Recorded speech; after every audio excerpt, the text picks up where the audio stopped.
FF6man qui est là-bas, qui fait coucou.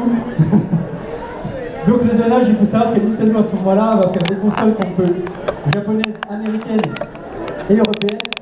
Et malheureusement nous en Europe on va avoir que 530 jeux quand les japonais en ont plus de 2000, avec des sorties qui vont du coup beaucoup plus maîtriser. Mais on a un brave homme derrière qui est capable à partir d'une Super Nintendo européenne, et ça il y en a très peu en France, parce qu'ils se comptent sur les mains, qui savent le faire et qui arrivent à le rendre compatible. Mais en tout cas, FF6 en 1990 ne faisait pas encore ça, et donc à l'époque ça posait quand même d'énormes soucis, et on était très frustrés de ne pas avoir tous les RPG Japon. Ensuite on arrive sur la 5e génération, et là, vu la moyenne d'âge, je pense que c'est aussi quelque chose d'assez marquant. Donc c'est l'arrivée de la 3D, l'arrivée du CD, et puis c'est là où on va voir apparaître le piratage aussi, puisqu'il y a le CD. Le retour au stick, ça paraît étonnant, mais c'est issu du monde PC, donc lié à la 3D. Et puis les premières consoles multimédia, on avait... Alors autant sur la 2e génération, ils essaient tous de faire de ressembler à des ordis. Sur la 3e, on est orienté que sur le jeu, et on revient sur du multimédia, avec de la musique. Le CDI, qui est la première plateforme multimédia, donc pareil, qui est probablement la 2e console la plus pourrie après la GX 4000. Qui est une fausse console, puisqu'il y a tout dessus, CD-ROM, documentaire, diaporama et jeux vidéo. Le processeur est partagé entre toutes ces fonctionnalités, ce qui fait que les jeux sont sur écran fixe, on se croirait en 85. Et puis, on va dire qu'il n'a pas eu de succès parce que soit c'est une mauvaise console avec quelques fonctionnalités multimédia, soit c'est une mauvaise plateforme multimédia avec quelques jeux dessus. Au final, c'est trop entre deux eaux. Et Philips, à ce moment-là, va se retirer totalement de l'industrie vidéoludique. Et on n'aura plus de représentants de l'Europe au niveau des fabricants. Mais on le savait déjà depuis quelques années.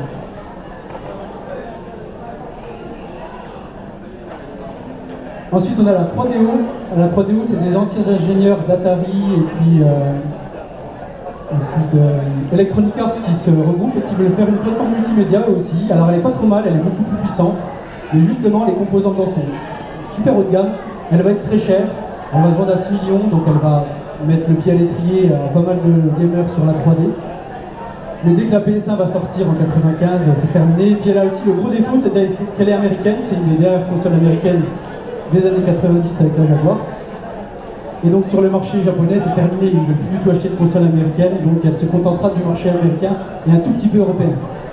La Jaguar c'est pareil, sauf qu'en plus là ils disent que c'est une 64 bits, sauf que c'est largement gonflé. Elle a le mérite d'avoir les premiers jeux FPS dessus, donc Wolfenstein 3D ou par exemple Doom, qui sont portés du PC. Mais la manette, vous allez voir, c'est une énorme manette, il n'y a quasiment pas d'éditeur tiers. Et puis surtout, alors qu'elle veut faire de la 3D, elle choisit le support cartouche, ce qui fait que c'est hyper limité au niveau du stockage, il y a des bugs de partout. Donc vu la communication tapageuse qu'a fait Atari en disant que sa console était en avance devant toutes les autres, et en fait dans les faits ce n'est pas vrai, ça a été un fiasco, et à partir de là, Atari, qui est quand même le grand pionnier du jeu vidéo, va du coup arrêter sa carrière de fabricant de consoles. Reste toujours des grands fans aujourd'hui, il y en a probablement ici aujourd'hui, mais en tout cas c'est terminé pour eux. Ensuite la Saturn, c'est celle aussi qui va commencer à enterrer Sega pour de bon. Donc il y a quelques très bons jeux 2D, mais la tendance de l'époque, c'est la 3D. Et puis, il y a déjà eu, elle est chère, il y a déjà eu des problèmes avec le méga CD, donc elle n'est pas publicitée par le public. Les éditeurs tiers se barrent tous chez Sony, enfin en tout cas attendent que Sony arrive. Et donc au final, c'est un gros flop. Et après, vers la Dreamcast, on va voir, c'est un autre scénario, mais c'est vraiment le début de la fin pour Sega. Ensuite, la PlayStation, alors là, je pense que celle-là, tout le monde la connaît sans aucun souci. Donc il faut savoir qu'à la base Sony, il y avait un projet avec Nintendo, ils voulaient sortir une extension CD pour faire tourner sur la Super NES. Philips et puis Sony devaient collaborer ensemble, et puis finalement Nintendo choisit de collaborer avec Philips et relie Sony. Donc il va sortir sa propre console dans son coin, et puis il va mettre à l'amende. Hein. Et surtout, Nintendo fait l'erreur de se tourner vers un Européen, en l'occurrence Philips. En l'occurrence Philips, et tous les éditeurs tiers qui sont japonais vont du coup le prendre très très mal et choisir Sony qui a un énorme savoir-faire en marketing. La PS1, c'est la 2e console la plus vendue tous les ans, il y a plus de 100 millions d'exemplaires, elle va faire cavalier seul pendant 2 Noëls. puisque la Nintendo 64 sort que 2 ans plus tard. Alors elle est pas mal cette console, elle a d'excellents jeux multijoueurs, elle n'a pas de temps de chargement puisque Nintendo à la surprise générale ne choisit pas le CD, mais elle rate la mode des cinématiques puisque justement on est sur cartouche et c'est beaucoup trop consommateur de ressources. Les éditeurs tiers se sont tous barrés chez Sony, donc il va y avoir plus que les jeux Nintendo ou presque. Et puis surtout elle arrive 2 Noël après la PlayStation, donc le marché est pris. Et là c'est une vraie révolution, puisque c'est à ce moment-là que Nintendo perd le leadership du marché vidéoludique. Ensuite on arrive sur la dernière génération, et puis c'est pas plus mal parce que je commence à avoir très très chaud sous ma perruque. La dernière qui sera présentée là, donc j'ai dit il y en a 9. Donc là on peut dire que c'est la génération de la massification. On va avoir une concentration des acteurs puisque Sega va nous quitter, Philips nous a déjà quittés, etc. Et il y en aura de moins en moins. L'arrivée du jeu en ligne avec la Dreamcast, puis avec la Xbox, les FPS, que moi je n'aime pas du tout, mais qui vont devenir une énorme tendance au niveau des jeux vidéo. Et puis la prédominance du multijoueur qui existe déjà depuis longtemps, mais qui va vraiment devenir essentielle maintenant. Donc la Dreamcast, c'est toujours un peu la larme à l'œil qu'on la présente, cette console, parce que c'est la dernière de Sega, et elle est absolument géniale. C'est une console hyper puissante, avec des jeux d'arcade qui sont vraiment hyper agréables à jouer. Mais malheureusement, tous les éditeurs tiers, le Cougar Sega ne lui font plus confiance. Sa réputation avec la Saturn est complètement noircie, et ils font assez peu de pub. Donc ce qui va lui donner le coup de grâce, ils vont sortir un énorme jeu qui s'appelle Shenmue, qui est vraiment un jeu hyper novateur, qui est considéré comme peut-être l'un des 5 meilleurs jeux de tous les temps.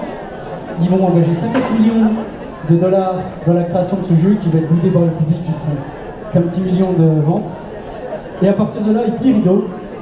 Et c'est même pire puisque Sega va même poser les armes au pied du vainqueur, puisque la plupart des jeux de la Dreamcast vont être transférés sur la PS2, et puis on va même voir des Sonic qui vont sortir sur la GameCube.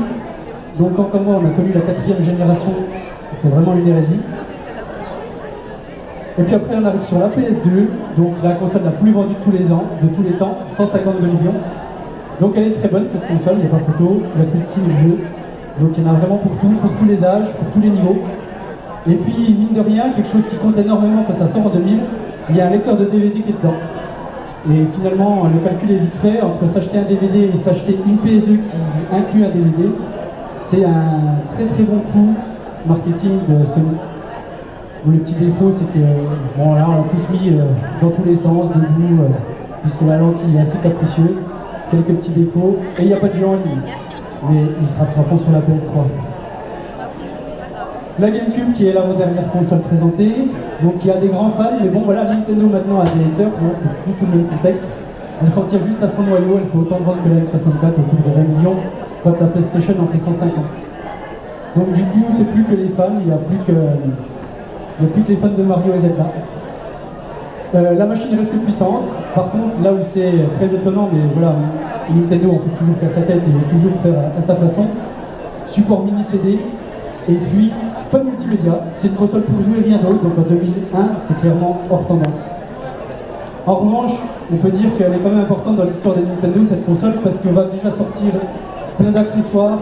On peut jouer avec le micro, on peut jouer avec les bongos sur Donkey Konga, donc des jeux un peu d'apéro, des jeux de casu, qui sont rigolos, et qui vont en fait servir de laboratoire à la Wii, qui va la prochaine console de Nintendo, qui va lui faire renouer avec le succès. Donc même si elle s'est assez mal vendue, dans l'histoire de Nintendo, ça reste une console hyper importante. Et puis la dernière, donc Xbox de Microsoft. Donc c'est le retour des États-Unis après 10 ans d'absence totale. Donc Bill Gates se lance dans le marché du jeu vidéo. Il faut savoir que c'était un des rares éditeurs sur la Dreamcast, donc il y a une relation qui s'est créée à ce moment-là avec Sega. Et du coup, il va profiter aussi de la Logitech de Sega direct pour le lancement de sa Xbox. Alors on est en 2001, Internet ça commence, c'est déjà pas mal, mais tout n'est pas couvert, et puis c'est encore pas de les habitudes, mais le projet de la Xbox c'est d'orienter tout sur les FPS et tout sur les jeux en ligne. C'est un pari risqué, mais en l'occurrence Bill Gates va réussir son pari. Puisque ça fonctionne et c'est vraiment le début du lag, etc. qu'on connaît bien. Par contre, voilà, si on n'aime pas les FPS, c'est clairement pas la console à acheter. C'est un monstre, c'est une vraie armoire normande, de la manette pareille.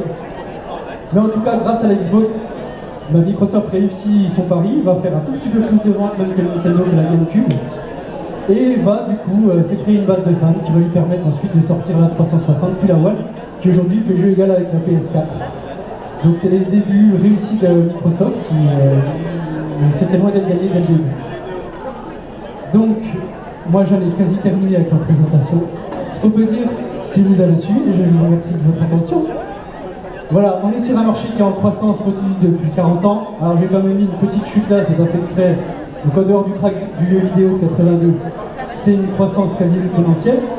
Ça reste une activité qui est quand même largement critiquée, toujours aujourd'hui, mais plus beaucoup quand même. Les gens ont compris que on ne devenait pas tous des meurtriers en jouant à Mortal Kombat. Et puis on a un phénomène de retour aux sources du vidéoluddisme, c'est le cas d'ailleurs aujourd'hui, qu'on constate depuis maintenant 5-6 ans. Donc aujourd'hui, le jeu vidéo fait clairement partie du patrimoine de la culture. Si vous voulez en savoir un petit peu plus, j'ai rédigé tout un tas de fiches, ça serait sympa de les lire parce que j'ai passé du temps, que vous trouvez tout le long de toutes les consoles. Et puis je serai à votre disposition si vous voulez en discuter.